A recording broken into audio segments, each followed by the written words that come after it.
No niin, moikka kaikille täältä Hämeenkoskelta. Palmu lähettää täällä terveisiä, että kaikki on hyvin ja ruoka maistuu.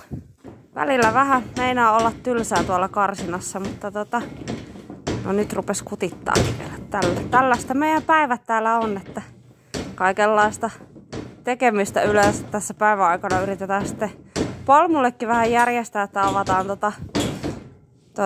luukkua vähän tosta mökistä, että pääsee katselemaan maisemia ja seurustelemaan aina täällä näiden hänen tyttöystävien kanssa, mitkä sitten tässä tallissa aina käy vähän lepäilemässä ja ovat Palmuseurana täällä.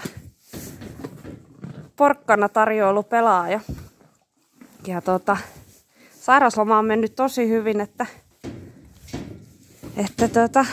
toivotaan, että tästä lähtee tää kaviohomma paranemaan ja pääsee takaisin sitten reeniin, niin nähdään sitten, että miten sitten ottaa reeniä vastaan, mutta tosiaan täällä ihan kaikki tosi hyvin ja kesäkarva alkaa vaihtumaan tässä pikkuhiljaa. Niin, Palmuakin naurattaa, että kevät tulee ja tammojen tuoksut tulee nenää. Tuut sä vielä Palmu moikkaamaan tänne?